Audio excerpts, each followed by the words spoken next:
Hello guys, गुरु horror में आपका फिर से स्वागत है एक न्यू वीडियो के साथ। राजस्थान के कोटा शहर की एक खौफनाक कहानी रियल स्टोरी है। तो चैनल पे नहीं हो, चैनल को सब्सक्राइब करना एंड लाइक करना। जिंदगी एक पहिए की तरह है जो घूमता रहता है। जहां से चीजें शुरू होती है वहां पे वापस आके थंभ जाती है। बिल्कुल उसी राह पर, उसी मोड़ पर हमें फिर छोड़ देती है, क्योंकि जिंदगी का हर पल हमारे कर्म और नियति से जुड़ा हुआ होता है। यह कहानी राजस्थान के कोटा शहर से जुड़ी एक सच्ची घटना से प्रेरित किसी के असफल प्यार और प्रतिशोध की है। सपना, सलोनी और उनके मासूम दोस्तों की दास्तां है, जो समय के दुष्ट चक्र में फंस गए और उस मोड़ पर आके थंभ गए जहां मौत उनका इंतजार कर रही थी। राणा साहेब एक बहुत अमीर और आलीशान हवेली का मालिक था। उन्हें अपने से 10 साल छोटी उम्र की लड़की से प्यार हो गया था, लेकिन वो लड़की राणा साहब को अपने प्यार के माया जाल में फंसा के उनकी जायदाद को छीन लेना चाहती थी। एक बार उस लड़की ने अपने प्रेमी के साथ मिलकर राणा साहब को मार मार कर जिंदा जमीन में गाड़ दिया। राणा साहब चीखे चिल्लाए, लेकिन उस लड़की ने उनकी एक न सुनी। बाद में राणा साहब में मरते मरते शार्प दिया कि मैं किसी को नहीं छोड़ूंगा, हर प्रेमी को मार दूंगा। जिस तरह मेरे साथ धोखा हुआ है, मैं हर प्रेमी को मिटा दूंगा, मैं सबको मिट्टी में मिला दूंगा। और राणा साहब की मौत हो गई। उन दिन के बाद वो जगह और वो हवेली शार्पित हो चुकी थी। वहां जो भी जाता था वो कभी भी वापस नहीं आ पाता था। आज भी राणा साहब की प्रेतात्मा वहां घूमती रहती है। कुछ दिनों के बाद उस हवेली पे एक प्रेमी कपल वहां पे घूमने के लिए आए। सपना और रजत, उन दोनों की सगाई हो चुकी थी, लेकिन शादी करनी बाकी थी। सपना अपने घर में किसी को कुछ बताए बिना रजत के साथ आई थी। सपना और रजत मजाक मस्ती में उस जगह पहुंच गए जहां पे राणा साहब जो जिंदा दफन कर दिया था।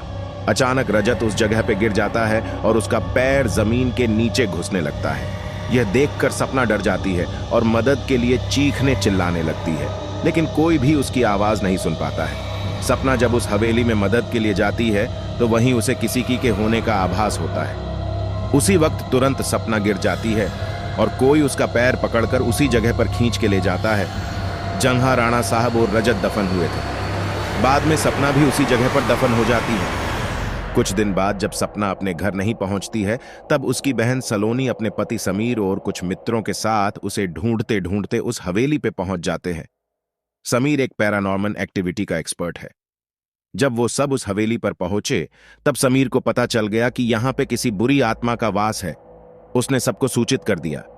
उसी रात को उन सभी के साथ कुछ अजीबोगरीब घटनाएं होने लगती हैं, जैसे कि नल से पानी टपकना, अपने बेडरूम में मिट्टी का आ जाना, रूम की खिड़की या अपने आप हिलने लगना, किसी के रोने की ओर चिल्लाने की आवाज आना।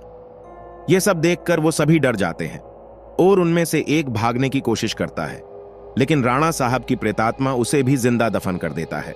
दूसरे दिन जब उन लोगों को पता चलता है कि उनका एक साथी गायब है, तब वो लोग और भी डर जाते हैं। लेकिन समीर बताता है कि हमें यहां से बाहर निकलना है तो हमें उस आत्मा को बुलाना होगा और उनसे पूछना होगा कि वो आखिर चाहती क्या है। डर के मारे सभी लोगों ने समीर की बात मान ली और आत्मा को बुलाने के लिए तैयार हो गई। समीर ने एक रूम में सभी तैयारियां कर ली और बताया कि जब तक हम आत्मा से पूरी जानकारी नहीं जान लेते, तब तक कोई इस रूम से बाहर नहीं जाएगा और कुछ भी हो जाए कोई किसी का हाथ नहीं छोड़ेगा। समीर ने तंत्र मंत्र से आत्मा को बुलाना शुरू कर दिया। कुछ ही देर में तेज पवन और बिजली के साथ राणा साहब की आत्मा उस रूम में आ गई। समीर ने उस आत्मा से बात की, आखिर तुम चाहते क्या हो? तो लोगों को क्यों मार रहे हो? कौन हो तुम? राणा साहब की आत्मा ने कहा, निकल जाओ यहां से, मैं किसी को भी नहीं छोड़ूंगा, सब मारे जाएंगे। जो भी यहां आए गया उन सबको मार दूंगा। इतना कहकर वो आत्मा चली गई। वो लोगों ने बाद में सपना की आत्मा को बुलाया और पूछा, आखिर उसके साथ हुआ क्या था? सपना की आत्मा ने उन सभी को सारी हकीकत बात दी और बोली, मुझे राणा साहब ने जमीन के नीचे दफन कर दिया है, प्लीज मुझे यहां से निकालो। सलोनी ने अपने बहन सपना से पूछा, राणा साहब की आत्मा को कैसे मारा जाए? सपना ने बताया कि जहां राणा साहब ने हम सबको दफनाया है वहां पास में माता जी का त्रिशूल है। उस त्रिशूल से राणा साहब की आत्मा को मार जा सकता है और इस महल को उनकी चंगुल से बचाया जा सकता है। इतना कहकर सपना की आत्मा वहां से चली गई। समीर, सलोनी और बाकी दोस्तों लोग तुरंत उस जगह पे गए जहां राणा साहब को दफनाया गया था। राणा साहब की आत्मा ने उन सभी को त्रिशूल के पास जाने के लिए रोका। लेकिन सलोनी की भी तरह उस त्रिशूल के पास पहुंच गई और उसी त्रिशूल से राणा साहब पे वार किया।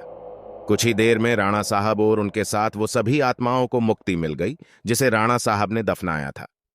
तो गाइस स्टोरी कैसे लगी? अगर चैनल पे नए हो चैनल को सब्सक्राइब करना एंड बेल आइकन ऑल पे प्रेस कर देना एंड लाइक करना एंड कमेंट करना। अगर आप कमेंट करोगे तो मुझे पता लगेगा हाँ मुझे कौन सी वीडियो बनानी चाहिए, तो कमेंट जरूर करना। बाय बाय, टाटा, फिर मिलेंगे गुरु आश्रम में।